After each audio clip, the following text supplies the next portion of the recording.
questions for Coach Sawyers. So, Coach, ready when you are.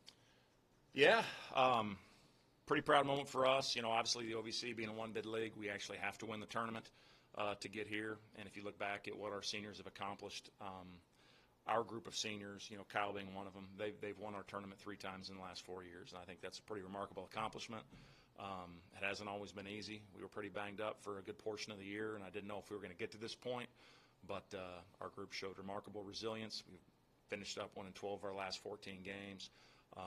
Just thought our group and our seniors especially showed tremendous leadership and tremendous heart to finish the year the way they did, and we're super happy to be here. You know, we played in 2 of the last 3 of these things, or 3 of the last 4 now. I am hopeful at some point that we can break through and win one of these things and come out on the right side of it, but that's what we're here for. So that's what I got. Questions for the student athletes?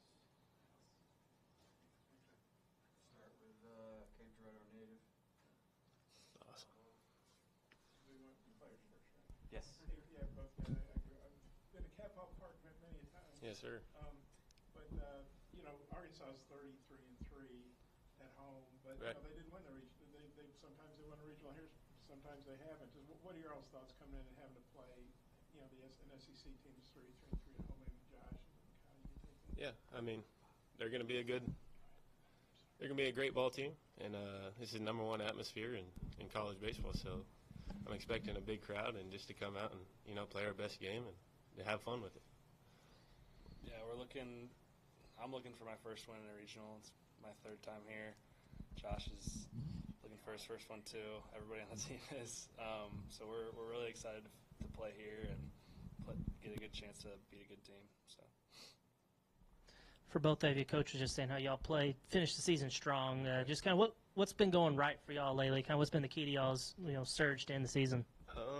I'd like to say we've come together well. I mean, towards the end of the year, and that's what you hope to have in a ball club. You know, you don't want to play your best baseball early on in the season. You want to, well, I mean, you always want to play your best baseball, but you're looking to play it more towards the end of the season when everything's on the line and everything matters. And I think we've done a great job of coming together as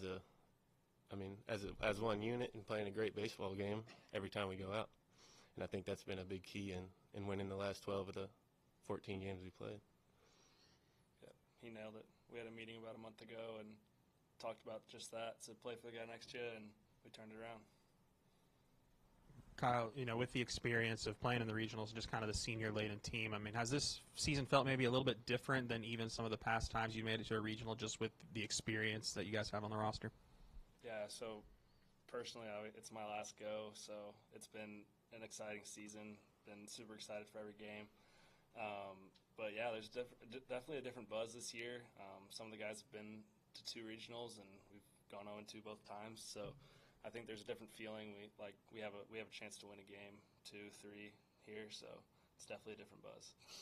Yeah, for Josh and Kyle, and Josh, you can go first. But you guys being able to be such an offensive team and have that be an advantage here against an Arkansas team where I don't think anybody knows who's going to pitch tomorrow yet. So using that to your advantage and using the offensive power that you guys have to try to get that first win that you guys talk about. Right, always. And I think offense is a big, part of the game. You got to score runs to win, but you also need to play great defense and you need to pitch it well. So no matter what aspect of the game you look at, I mean, we're going to have to come out and give it our best go, whether that's offense, defense, pitching. Everyone's going to have to be at their best to be able to play great baseball in this type of environment.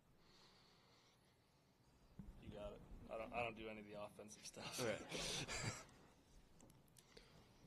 Kyle, I think you played here a few years ago at Baum. Just do you have any memories of that? And maybe is there any advantage of having that experience? Yeah, I got one good memory of it. I got Robert Moore hit a ball off the top of the wall, and I got the loss, but besides that, I think there is an advantage of playing here in front of a bunch of fans, and this place is pretty cruel if anything goes wrong for you. So I think there is an advantage to playing here before. We came here last year on a Tuesday, and we know it's going to be a different environment than that even, but just having that 1 or 5 games for me under my belt, yeah, it makes a difference for sure. We're ready for it. Josh, you got an Arkansas guy, Trevor's your batting coach. Right. What would you say about him, and You guys what have 100 home runs or some Right. crazy number like Yeah, that. he's a great dude. He's a great coach, to say the least. I mean, he knows what he's talking about, and he's been in these type of games, and he's been in these type of situations, and he does a great job of spreading the message of what he's trying to put off hitting wise, and he knows how to connect with the players, and he knows how to get the word out there of what needs to be done. I think he does a great job with the whole team on being a great hitting coach. Hey, Josh, Coach wasn't sure if you guys would see Hagen Smith or you wouldn't. Right. So how do you prepare for a game like this? Do you study a little bit on him and what he Right. does and everyone else? Great arm. He's got great stuff. You get in there and you compete. That's what you do. So you get in the box and you compete with them. But if they say throw a right-hander, I mean, what kind of prep did you do to get ready then? We haven't done anything yet until we find out who Right. Yeah, we don't know who's throwing, but whoever they do throw, I think we can get in there and just competitive bats all game long, and I think that'll do us the right way. Thank you. Thank you.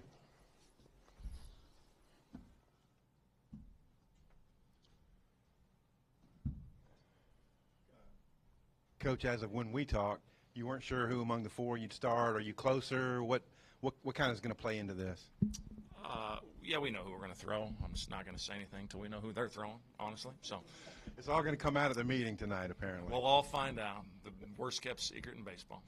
You've played here a number of times, and what are you expecting to see tomorrow night? One of the top three. Happening. One of the top three atmospheres in college baseball. It's an electric environment. I've coached here as an Aggie, as a Husker, as a Red Hawk. They probably hated the Aggies worse than everybody, but it's a great atmosphere. Obviously, as y'all know, wonderful fan base. They're going to be excited, and I do know that if the game is close, it's going to be a little anxious. I do know that. So hopefully we can keep it tight and make it a ball game late and cause some of those uncomfortable feelings. Yeah, Andy, obviously Arkansas had a great year overall, but they have lost 3 in a row. They went to Hoover and went 0-2, although last time they went to Omaha, so I don't know it. But what's your take on maybe what you're expecting from them when they haven't won? They haven't won in 2 weeks. They haven't won a game in 2 weeks. Yeah, nobody cares about that. If you're a national seed, no one cares what happens in Hoover. Certainly not the Razorbacks. Having to go play that conference tournament when you're already in the tournament and already a national seed, that's 100% afterthought. And you look how they pitched that thing. They weren't pitching to win it. They were pitching to set themselves up for this weekend. And so I'm not going to read anything into what happened in Hoover. I know how that game is played. But obviously they've got elite-level pitching. It seems like they've had a hard time finding a lineup they wanted to stick with throughout the course of the year.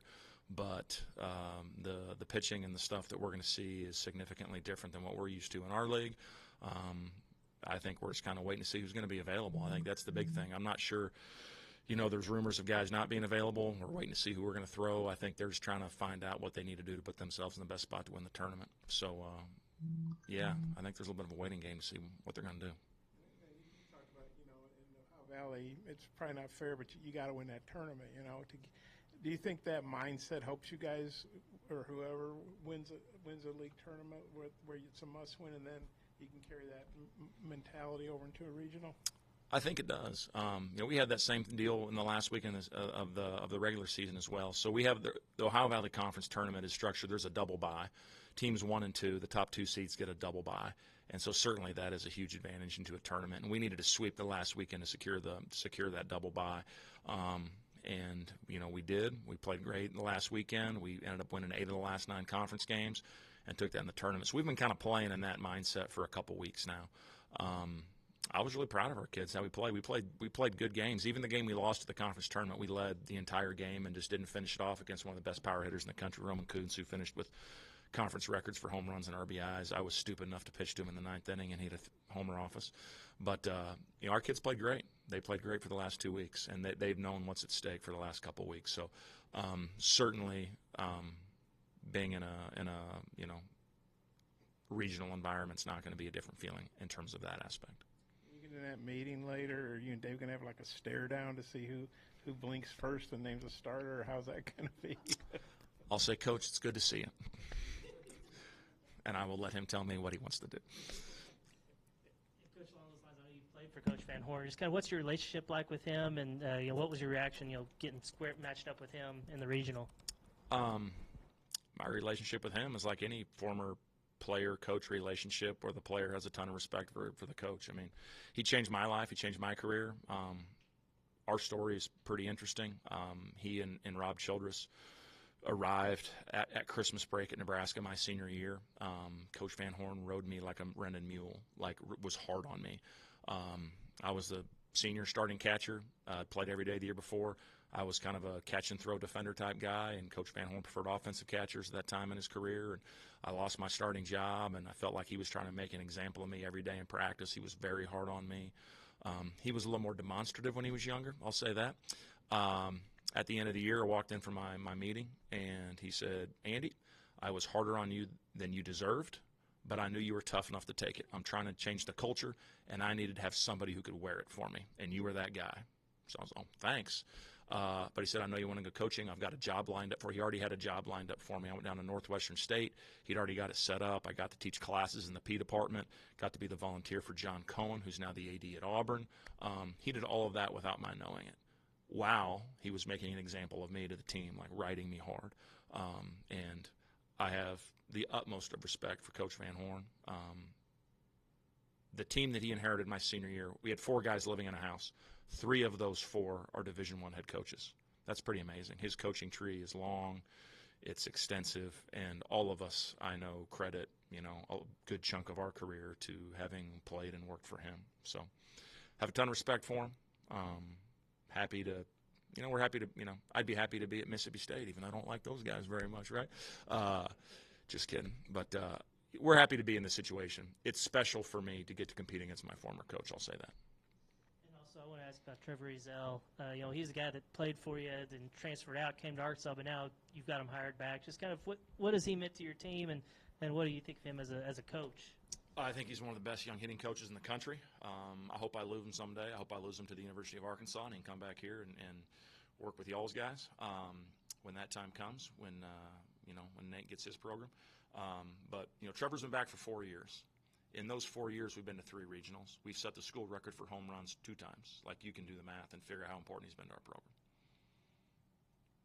Coach, appreciate you. Well, hey, Coach, you had Josh up here.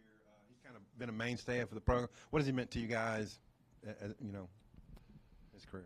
He's our most talented offensive player. Didn't have the year we thought he had. I thought he was going to be a conference player of the year type guy. He's got 4 tools, dynamic player. Really struggled in there halfway through the year. I had to bench him a couple times because he was striking out at a prodigious rate. Just really scuffled early in the year. Kind of got it going and carried us. Like, if you look at his conference numbers, they were fantastic. Hit darn near 400 with 10 home runs in conference play. So he had a really good conference season, even though he struggled a lot early. But Josh is special to me. He's a little bit rough around the edges. He's the guy that always plays hard. His heart's in the right place, but sometimes you got to work hard to keep him between the lines. But I think that's why you coach, because I think I was that same young man when I was 21 years old. I needed to be kept between the lines sometimes. But he's probably our most gifted offensive player, and he plays with a lot of heart and a lot of passion. And as sometimes with your best player, as he goes, you go. And when he plays good, we usually play well. Thanks.